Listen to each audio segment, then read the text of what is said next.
Okay, so hopefully everybody is sufficiently caffeinated and hydrated. So we'll kick off our next set of talks, starting with Michael Troxel from Duke University, who will tell us about enabling Roman science now with new synthetic Roman plus Rubin surveys. So.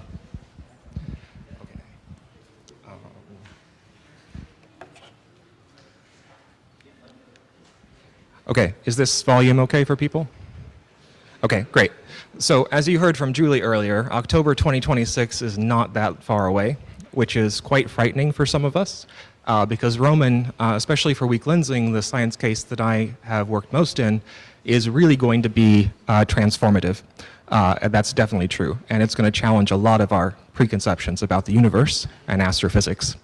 But to take advantage of that, by October 2026, there's a lot of work that has to happen now, and has been happening for the last decade, to prepare to use this level of precision wide field cosmology data. And one of the new things, or not new, but one of the things that are critical to this are detailed realistic simulations of the data to develop and test the algorithms that we'll need to push calibration to levels that we haven't achieved ever before. And that's the purpose of this talk. Some of the new simulation resources that we've developed in the last year that are really going to enable us to be ready for science with Roman on day one. So first I want to tell you a little about the team, and it's great that a lot of the people who were involved in this effort or are using the simulations are in the room now.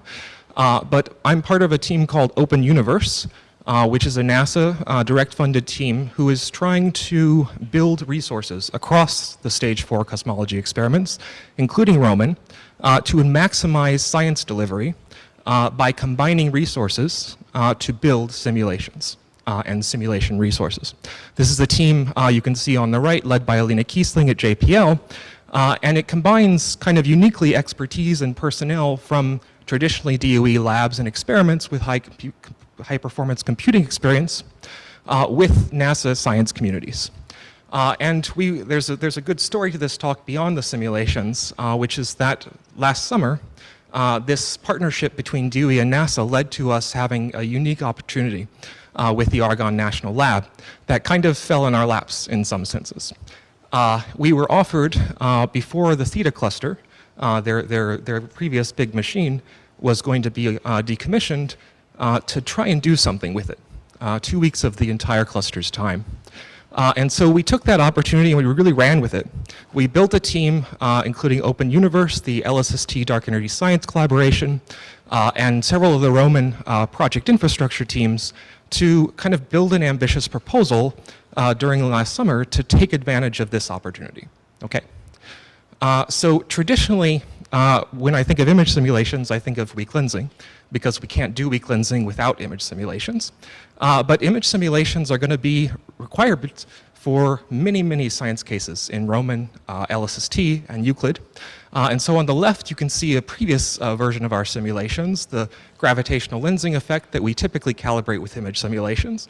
But on the right, the new thing in these simulations is that we included a bunch of transients. So the universe in our simulations isn't static any longer, but it's changing across the timeless line of the LSST and Roman experiments. So you can see a supernova go off there, and in fact it has 2 peaks in the infrared, which you can learn more about from the supernova PIT, but there's a whole lot of physics going on in that picture. So we wanted to expand these joint survey simulations to take advantage of transient science, or to enable development of transient science. So we did not just 1 survey, but 5 surveys. We did the entire LSST Elias deep drilling field. We did the entire reference Roman time domain survey, overlapping that region. And we also updated previous joint simulations for the wide field static universe to cover that same region for LSST and Roman, including a deep calibration field for the Roman wide area survey. We simulated the reference surveys, but we also simulated more band passes, more survey modes, to enable people to really use this data set to explore science. What type of survey will best work for the core community surveys? And so we hope that a lot of use gets made with these simulations this year for that. there's an interesting story in addition to the science that I'm going to run with throughout the talk. So we got this opportunity in 2023, and this sort of large-scale simulation effort in the past has taken 3 or 4 years. LSST Desk's previous data challenge went on for 5 years before they produced a simulation of this magnitude. And we had 6 months because Theta was going offline at the end of 2023, and it's really expensive to keep a supercomputer going for 1 or 2 people. So there was no option but to get it done. And so I'm really, really proud and thankful of everyone involved in this effort that did, in some cases, double duty overtime over the 6 months of the end of last year to make this simulation campaign a success. And we had to do more than just create the images. We had to update nearly every element of the pipelines and input simulated universe to ensure that we could get the maximum science return possible. Okay? And in particular, we needed to updated models that covered the full optical and infrared ranges of the LSST and Roman surveys. Okay. So I want to tell you a little bit about the elements of these simulations. So we use a simulation pipeline called Roman IMSIM. This was completely rewritten during this effort. I took that opportunity to do that. And as I'll talk about later, importantly, this allows all of you to take these simulations but also change them. It's very modular. You just change a few lines in a configuration file and you can do an entirely new Roman survey or reproduce elements of this survey. So that's really important. And another thing I want to give a shout out to is this new Sky Catalogs framework. This was originally developed in the Dark Energy Science collaboration, but had to be updated extensively for this effort. And this is what made this possible on a 6-month timescale, or one of the things that made it possible. In the Open Universe framework, we've been developing a lot of tools, not just simulations, to make this sort of simulation easier. So when we did 20 square degrees of the sky a few years ago, it took me 2 years to translate the desk's information, their simulations, to Roman. This time it took us less than 6 months, and in the future it's going to be even easier with these tools that we're developing for everyone to use. The main focus of this proposal was enabling new transient science. So we had to ensure that the transient models spanned that entire wavelength range, which was not necessarily true in the past, and were accessible in the Sky Catalog framework. So there was a lot of work across DESK and the Roman supernova and rapid PITs to enable this, and you can see the list at the bottom of the different transients that are included in the simulation. The other big improvement was in the galaxies, the static part of the universe. One of the challenges of these simulations in the past has been the realism of the colors. Part of the main science cases of everything that we want to do is extracting photometric redshifts, and if the galaxy colors are not realistic, the simulations are of limited use. So relative to the previous simulations we did a few years ago, we've developed, led by Andrew Huron at Argonne in the Open Universe effort, this entirely new galaxy model that we call DiffSky that is much, much more realistic, especially in the infrared wavelengths. So this is going to enable a whole new range of science, both for LSST and Roman. And you can see some details that I won't go through because of time here about the associations of that galaxy model. And then we use the same stars that we have been using for the Milky Way. But I want to, in particular, highlight the realism of this galaxy model. So what you're seeing here is in bins of redshift and magnitude, different Roman colors. The green are from our simulations, and the black are Cosmos data. And for the first time, you really start to see really intricate features that are matched to what we get from Cosmos in a way that has never been true before. And so this is really exciting for the science that's possible with these simulations, both the galaxy catalogs and the images. And this is only getting better. This was kind of a drop-dead snapshot on the 6-month timescale of where we were with this model, but it's improved quite a lot since then as well for future simulation versions. Okay, so 6 months we spent preparing for the simulation, then in 9 days it was over. The Argonne cluster stopped with general proposal work UTC midnight of December 31st, and that's when our work started, late into New Year's Eve. This was taken when we were starting the jobs, over 4,000 nodes running our simulations, nearly 250,000 images, being simulated in parallel across most of those 9 days. And after 9 days, we were done, and we had produced 400 terabytes of data. 100 terabytes of that spans the Roman wide area and time domain survey, including around 1 million images. And that covers 15 square degrees of the reference time domain survey, as well as 70 square degrees, a 70 square degree section of the wide area survey, the imaging component. It also includes the Elias Deep Drilling Field for LSST, which is around 9 square degrees, and the same 70 square degrees of the Wide Fast Deep survey. So in total, we've simulated around 4 million images for you to use. Data size is around 400 terabytes. And I've included some data preview numbers here that I'll talk about maybe on the next slide. Yes, so the most recent big milestone for this project is that we released a data preview on June 11th. This is already a very big chunk of data, 10 terabytes, over a terabyte of Roman imaging, that covers around 0.05 square degrees of the sky. And you can see a Roman COAD image. So this is a co-edition of the single exposure images in the wide area survey of that 0.5 square degrees.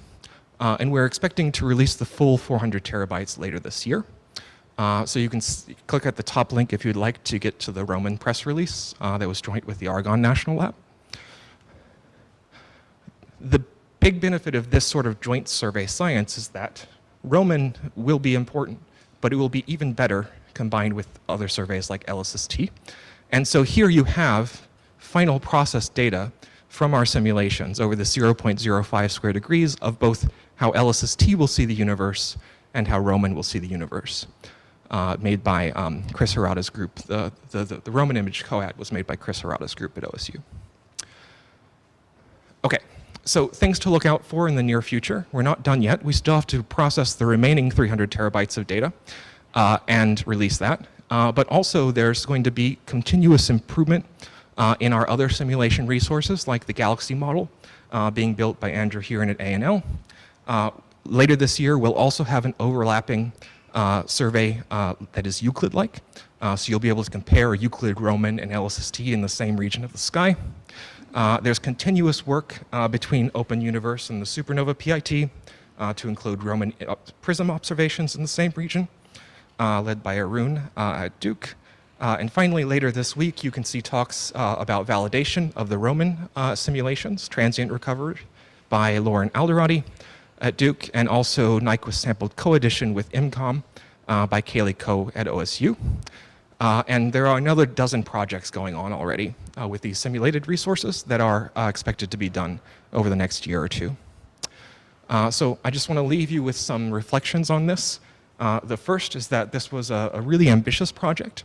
And the science aside, it was ambitious in getting a national lab from DOE to work with our NASA teams to successfully produce this sort of resource for the community. So I'm really proud that we were able to do that. But also, these sort of simulation campaigns can really drive development in teams forward. And I think it really did in the Roman PITs that were involved in DESC. And these resulting simulation tools, which I invite you to talk to me about, are really easy to use now. You can not just take the images that we made, but you can make your own surveys with very little effort. And hopefully this will support a huge range of science, and I'm looking forward to seeing the science that is supported with these simulated surveys. And then I'll leave you with this advertisement for the Roman Simulations Working Group, which is starting up. You can sign up here, and we'll have our first working group meeting August 2nd at 11 a.m. Okay, thank you.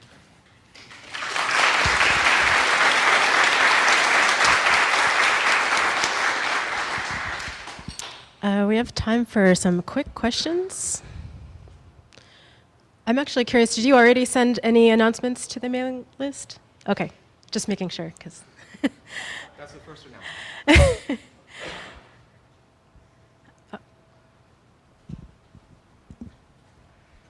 So I have a question about the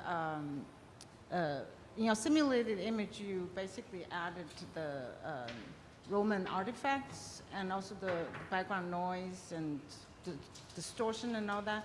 So what is your plan for the future to update these Because these are kind of important to understand the pipelines. Yep. Yeah, so the images that are going to be released have what is essentially a processed Roman image. It has the right noise, correlated noise, backgrounds, but assuming we calibrated all the nasty stuff out. There is a version of the images that you can get by asking me that has, from the previous detector testing round, not the current one, models of all of the stuff that happens in the detectors that we can process through. That was a model built by Chris Serrata's group at OSU. One of the main goals, I think, of the simulations working group is to work with the project and SOC and SSC to build really a telescope model so that we have a versioned instance of what the SCAs should be that we can update over time. Updating the telescope model is actually very fast. We could reprocess the simulation to update the telescope model. We probably couldn't remake the simulation. But once we have that sort of version telescope model, we'll want to keep that up to date. I see. So you can regenerate the Romanized Yeah. simulated image Yeah. again. Mhm. So Yeah. this can be updated in some short time frame. Yeah, and you can make any assumptions you want about the telescope as well. We provide true images, which are just the photon counts, and you can do anything you want to them. Yeah.